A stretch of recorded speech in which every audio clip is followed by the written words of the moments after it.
नमस्कार दोस्तों, स्वागत है आपका फिर से एक नए वीडियो में। तो दोस्तों, बीएसएनएल थर्ड पीआरसी फाइनल तो होगी, लेकिन वो अफोर्डेबिलिटी क्लॉज हटने के बाद।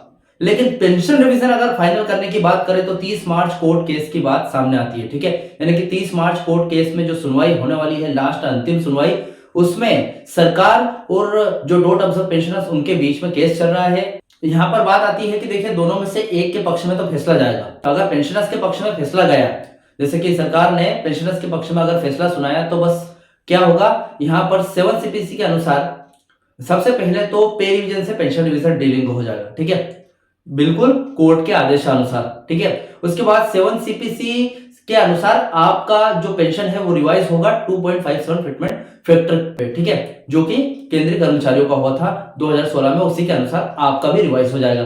ठीक है, अब इतना सब होने के बाद एक सवाल आता है जो कि बहुत ही जरूरी है, सारे पेंशनर्स के लिए जरूरी है।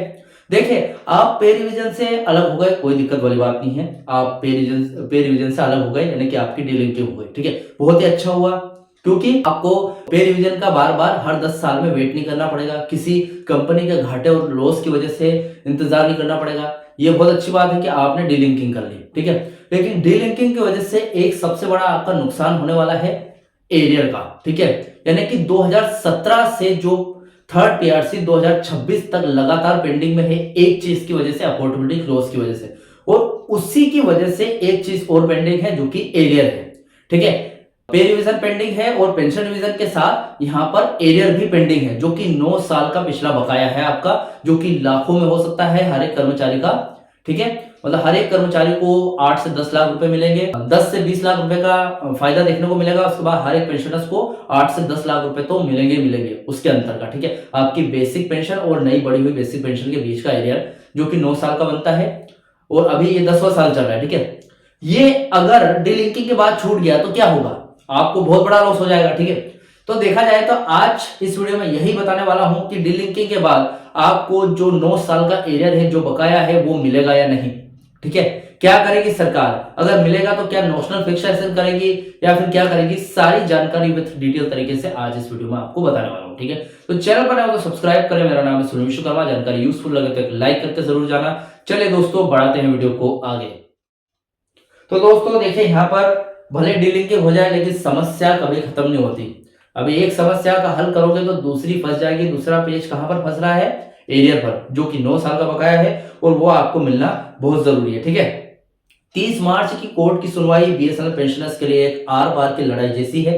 अगर फैसला पेंशनर के पक्ष में आता है, पे रिवीजन से डीलिंकिंग को हरी झंडी मिल जाती है, तो इसका सीधा सा मतलब है पेंशनर्स को अपनी पेंशन बढ़वाने के लिए बीएसएनएल की कमाई या फिर घाटे, जिसको बोलते हैं अफोर्डेबिलिटी क्लॉज, पर निर्भर नहीं रहना पड़ेगा। उनकी पेंशन सीधे 7वें वेतन आयोग यानी कि 7 सीपीसी के फॉर्मूले 2.57 फिटमेंट फैक्टर के साथ जुड़ जाएगी।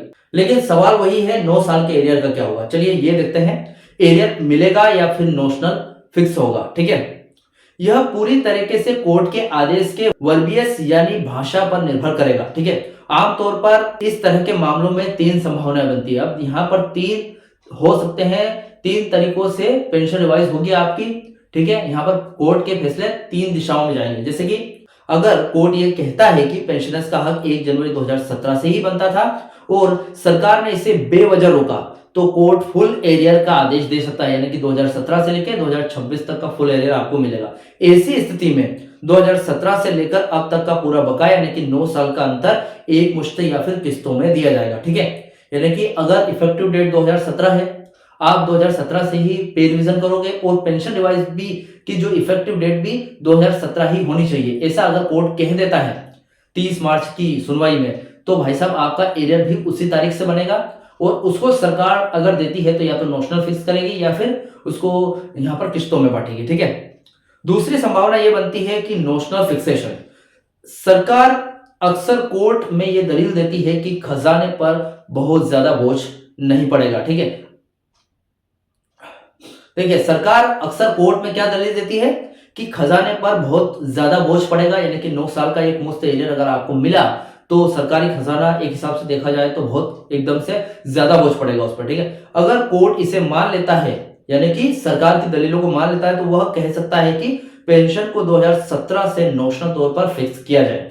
इसका मतलब यह है कि आपकी पेंशन की जो गणना है यानी कि कैलकुलेशन है वो 2017 से ही होगी, लेकिन बड़ा हुआ नगद पैसा आज की तारीख या फिर किसी तय तारीख से मिलना शुरू होगा जब भी थर्ड पीआरसी लागू होगी। यानी कि इनकेस अगर 2026 में लागू होती है तो इसी के टाइम से बढ़ना स्टार्ट होगी आपकी सैलरी। तो 2017 के टाइम पे इन डॉक्यूमेंट फिक्स कर दी जाएगी, लेकिन आज की तारीख से बढ़ना स्टार्ट होगी। ठीक है, पिछला कुछ भी नहीं मिलेगा, बीच का बकाया बिल्कुल नहीं मिलेगा। ठीक है, इसमें पिछला बकाया एरियर नहीं मिलता है, सिर्फ पेंशन की राशि बढ़ जाती है। तो एक हिसाब से देखा जाए तो नोशनल फिक्सेशन आपके लिए बहुत ही ज्यादा लॉस का साबित होगा। अगर वो फिक्स हो जाता है तो बहुत ज्यादा लॉस होगा उसकी वजह से, क्योंकि भाई साहब इसमें इन डॉक्यूमेंट सिर्फ ये लिख दिया जाएगा कि आपकी सैलरी पेंशन रिवाइज के दौरान, मतलब पेंशन रिविजन के दौरान रिवाइज हो चुकी है, डॉक्यूमेंट्री लिख दिया जाएगा। ठीक है, उसके बाद यहाँ पर 2017 के हिसाब से लिख दिया गया है, लेकिन जब आपकी जेब में पैसा आएगा वो कौन सी तारीख को आएगा? 2026 में, जब भी